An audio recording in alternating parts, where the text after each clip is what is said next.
रामकृष्ण हरी मंडळी, आपल्या भक्ती चॅनलमध्ये तुम्हा सगळ्यांचं मनापासून खूप खूप स्वागत. बघा, उद्या आहे चंपाषष्ठी. चंपाषष्ठीच्या दिवशी मुलांसाठी एक दिवा कसा लावावा, त्यांची नजर दोष, वाईट बाधा ही दूर करण्यासाठी तो दिवा कशा पद्धतीने लावावा, हा व्हिडिओ मी तुमच्याबरोबर शेअर केलेला आहे. मात्र या व्हिडिओमध्ये आपण बघणार आहोत की तुमचा एखादा शत्रू असेल की जो तुम्हाला खूप त्रास देतोय, त्याचबरोबर तुमचा व्यवसाय असेल जो ठप्प झाला आहे, नोकरी असेल यश मिळत नाही आहे, त्यासाठी हा उपाय आहे जो करायचा आहे. कारण चंपाषष्ठी म्हणजे वाईटावर चांगल्याचा विजय. त्यासाठीच आपण तो दिवा लावणार आहोत, जो की मी तुम्हाला आधीच्या व्हिडिओमध्ये सांगितला आहे. मुलांची नजर, वाईट दोष, बाधा दूर करण्यासाठी एक उतारा आणि एक दिवा तो बघितला आहे आपण. आत्ता आपण बघणार आहोत की आपल्या व्यवसायाची शत्रू संपण्यासाठी, व्यवसायात प्रगती होण्यासाठी, नोकरीमध्ये यश मिळण्यासाठी आपल्याला एक उपाय करायचा आहे. आता हा उपाय कधी करायचा, तर शक्यतोवर तुम्ही सकाळीच हा उपाय करा. पण काही कारणास्तव तुम्हाला सकाळी जमलं नाही तर तुम्ही दिवसभरात संध्याकाळपर्यंत हा उपाय करू शकता. मात्र संध्याकाळीच्या नंतर तुम्ही हा उपाय करू नका. आता बघा, उपाय अगदी साधा सोपा आहे. तुम्हाला काय करायचं आहे, एक झाडाचं फळ म्हणजे धोत्र्याचं फळ.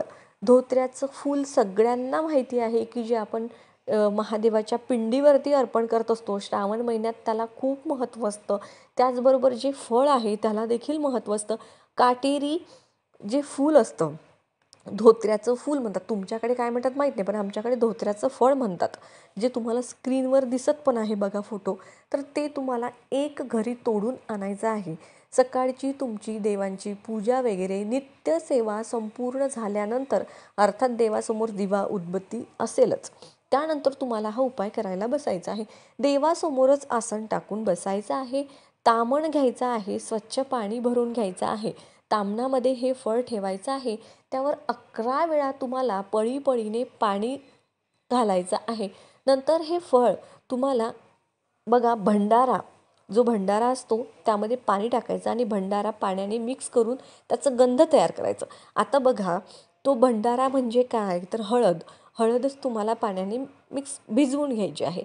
आता 11 वेळा पळीने पाणी घालून झाल्यानंतर ते फळ तुम्हाला त्या भंडाऱ्यामध्ये बुडवायचं आहे. जेणेकरून तो जो भंडारा आहे तो पूर्णपणे त्या फळाला लागला पाहिजे. त्या भंडाऱ्यामध्ये ते फळ पूर्ण बुडवून घ्यायचं, म्हणजे ते पूर्ण पिवळसर झालं पाहिजे. त्यानंतर तुम्ही ते फळ तुमच्या हातामध्ये घ्यायचं आहे आणि तुम्हाला ओम श्री मार्कंड भैरवाय नमः, ओम श्री मार्कंड भैरवाय नमः या मंत्राचा 108 वेळा जप करायचा आहे. त्यानंतर 11 वेळा कालभैरव अष्टकमचं पठण करायचं आहे. आता ओम श्री मार्कंड भैरवाय नमः 108 वेळा आणि 11 वेळा कालभैरव अष्टक फार कठीण नाही आहे, पण आता ज्यांना वाचता येत नाही, ज्यांना बोलता येत नाही, म्हणजे ज्यांना म्हणता येत नाही, त्यांनी हे फळ हातामध्ये घ्या. ही सेवा यूट्यूबला लावून द्या. मात्र संपूर्ण लक्ष इकडे तिकडे विचलित न होता ते तुम्हाला व्यवस्थित श्रवण करायचं आहे. 108 वेळा ओम श्री मार्कंड भैरवाय नमः या मंत्राचा जप आणि 11 वेळा कालभैरव अष्टक. ही सेवा झाली. उजव्याच हातामध्ये फळ आहे तसंच राहू द्यायचं. आपली मनाभावापासून जी काही इच्छा असेल, जसं की तुम्हाला कोणी शत्रू त्रास देतोय, त्या शत्रूचं नाव घेऊन तुम्ही त्या शत्रूचा तुम्हाला त्रास कमी होण्यासाठी मनाभावापासून प्रार्थना करा.